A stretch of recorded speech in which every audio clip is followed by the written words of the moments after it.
राधे कृष्णा। नमस्कार, राधे कृष्णा। आचार्य कुलदीप पांडे। आज पुनः वैवाहिक जीवन से संबंधित हम लोग चर्चा करने वाले हैं।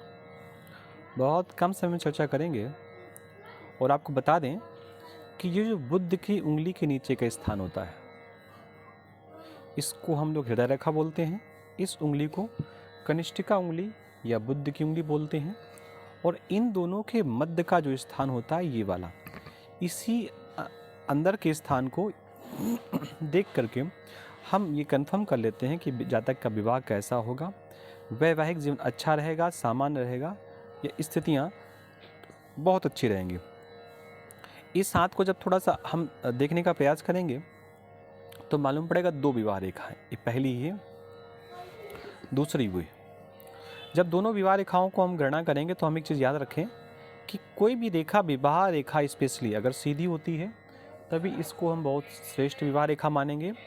और अगर यही विवाह रेखा सीधी है और बाद में टेढ़ी हो गई है, किसी की तरफ भी, या आगे जाकर झुक गई है, कुछ भी हो गई है, या स्टार्टिंग से ही टेढ़ी निकली हुई है, ये लास्ट में जाकर के कुछ इस प्रकार का वी का निशान बन गया है, या आगे जाकर के कुछ इस प्रकार मोल्ड हो गई है, तो ये सारी स्थितियाँ अव्यवस्थित वैवाहिक जीवन के लिए दर्शाती हैं।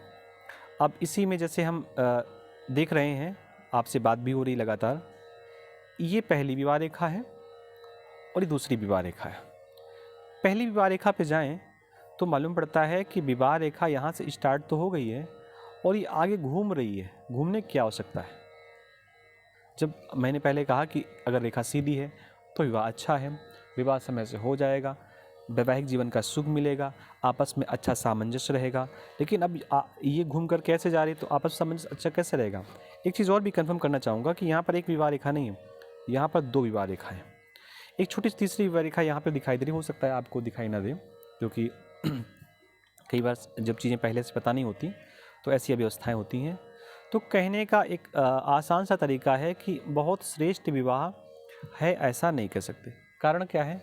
विवाह रेखा एक से अधिक है, और जब विवाह रेखा एक से अधिक होती हैं तो ऐसी स्थितियां उत्पन्न होती हैं। कहने का मतलब विवाह रेखा बहुत ठीक नहीं मानता। इसी जातक के अगर दूसरे हाथ के बारे में चर्चा करेंगे तो ये इस जातक के दूसरे हाथ का हिस्सा। इसको जब हमने जूम करके देखा तो यहाँ पर भी वही स्थितियाँ पाई। ऐसा नहीं कि एक हाथ में सिर्फ ऐसा है। जब दूसरे हाथ में हमने चेक किया तो मालूम पड़ा कि एक विवाह रेखा ये है, दूसरी विवाह रेखा ये है।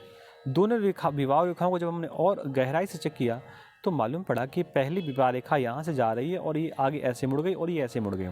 ये बहुत बारीक रेखाएं होती हैं, जिनको अनुभव है उन्हीं को समझ में आती हैं, बिना अनुभव वालों को बहुत कम समझ में आती हैं। तो यहाँ पर आप देखिए, मैं दोबारा दिखा रहा हूँ, ऐसे रेखा गई, लास्ट में ये जाकर के ऐसे मुड़ गई है।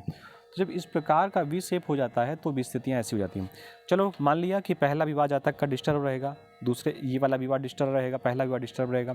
दूसरे विवाह की चर्चा करते हैं, दूसरे विवाह की चर्चा करेंगे। दूसरे विवाह की चर्चा की लाइन ये वाली है, इसको चेक करते हैं ये कहाँ तक सीधी जा रही है। तो मालूम पड़ता है ये जा तो आगे सीधी रही है और यहाँ जाने के बाद ये आगे से फिर ऐसे मुड़ रही है और ये वाली ऐसे मुड़ रही है।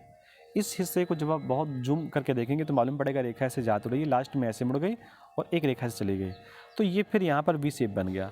और जब दूसरे विवाह रेखा में भी ऐसा वी शेप बन रहा है, इसका मतलब है पहला विवाह कर लें, दूसरा विवाह कर लें, तीसरा विवाह कर लें, या एक से अधिक विवाह कर लें, वैवाहिक जीवन बहुत श्रेष्ठ नहीं रहना है। तो इस अंक में इतना ही, और फिर कोई नई जानकारी लेकर के हम आपके साथ उपस्थित होते हैं। आप तब तक चैनल पर बने रहिए, इस चैनल को सब्सक्राइब जरूर कर लीजिए। सबको राधे कृष्णा, सबको नमस्कार।